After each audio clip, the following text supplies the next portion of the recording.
Geraldo, what are you up to? Do solemnly swear. Do solemnly swear. Hi, Steve, Gretchen, and Brian. Actually, we stumbled upon a re-enlistment ceremony, we're happy to say. Prior to my report, let me say that the Marcus and Carla Sanders, who are not only re-enlisting in the Army, but are newlyweds, are now recommitting to the United States Army. We're very happy for them. You know, it is the true grit shown by these people that really this whole trip to Afghanistan is all about. In the background there is Colonel Andrew Pappas of the 1st Brigade, the Bastogne Brigade of the 101st Airborne, a legendary fighting force. He coined a doctrine that for the enemy here in Afghanistan, now that the surge is in place, there are no safe havens. And as an example of that, before I got here to Blessing, up in Forward Operating Base Salerno, we came upon a raid. They were raiding as they do. They bring the fight to the enemy. They were raiding to keep the enemy off balance. They had intelligence that a family compound there was actually a place where insurgents were storing the equipment they needed to manufacture the improvised explosive devices that they use with such deadly effectiveness to attack our troops. So it was a pre-dawn raid. They went into the family compound. After no one answered the door, they kicked in the door. There was a vicious dog there that threatened to attack. Sadly, they had to put the animal down, but they did this very kinetic search of the compound. They went everywhere. They rounded up the 8 males there in the compound. As you're watching this video, all happening with really breathless efficiency, lightning speed. They rounded up the males of fighting age, did a thorough search of the compound, came up with not only rifles and shotguns and AK-47s, but also hand grenades that could only be used for offensive purposes to fight and to kill our troops. So we take the fight to the enemy so they cannot do that. That base, Forward Operating Base Salerno, back on August 28th, was the scene of one of the enemy's most daring raids. Here is what went down that day, August 28th, when the enemy was massacred by our troops. What is out there specifically that you're illuminating right now? We call that area right there Taliban Hill. And so we almost on a nightly basis put illumination right over the enemy's head. You had that very close call on August 28th. You had them cutting your wire over there and making it across this field. Describe what happened, how the man here spotted the insurgents and opened fire. Our first man made his way through. The guard here in the tower spotted him with his night vision devices, opened up with this 240 here, injured him. Back to the breach point to continue to open fire on what were about 15 to 20 more insurgents directly behind that. At the end of the day, after about an hour's worth of fighting, we had killed about 47 insurgents, 15 of which were fully rigged with suicide vests. So it was a significant attack against this fob. 47 confirmed dead.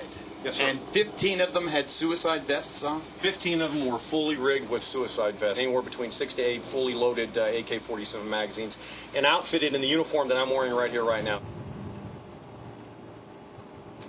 All right, so there you hear a lot about our casualties, and they are severe. We've lost 65 dead in the 101st Airborne Division alone, but we are taking the fight to the enemy, these troopers are, and there are over 1,000 enemy dead since they've been on the ground, since the surge has begun. So I think the good guys are really making a difference here. Steve, Brian, and Gretchen, back to you. And you know what? You always tell such a great story and make it personal, and I wanted to put the war on hold for just a second, Geraldo, because I want you to weigh in on the Juan Williams situation. Another war. Another war without any death, but there is a firing. Juan's gone from NPR.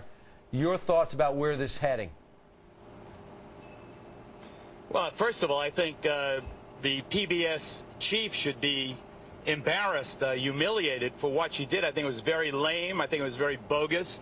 I think that what Juan was expressing is his personal feelings. You know, I get on an airplane, sometimes Craig and I, we're like amateur flight marshals. We're looking to check out anybody, and people who are not dressed in a typical way obviously catch your eye, whether they're Hare Krishnas or traditional Hawaiians or Hasidic rabbis or indeed people in full Muslim garb. It is inevitable that you check them out first, and to fire a guy for expressing his true feelings about that, I really do think is political correctness is taken to the nth degree, and I'm so glad that our boss Roger Ailes has told Juan Williams that, you know, as far as Fox and the rest of this family is concerned, he's part of the family, and people are allowed to have their own beliefs and not have to conform to some norm that is considered hip in the confines of the Beltway in Washington. Well, Geraldo, there's so much fallout now.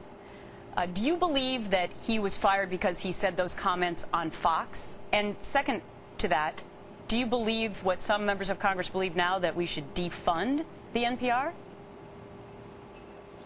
Well, you know, I've always said that, you know, looking at some of the, like Sesame Street. Sesame Street's on public television. Sesame Street could easily be a commercial program that my family, you know, in my 5 decades of parenthood, you know, we would watch it whether it was a private or public entity. I think that the role of public television really has to be assessed in many, many different ways. I hadn't thought about the context or the venue of Juan's remarks so much, but now that you mention it, the fact that he said it on Fox News probably made it more incendiary from the point of view of the PBS executives than if, say, he had said it on his own program or indeed on a program on some other network perhaps that doesn't rub public television quite as raw as Fox News does.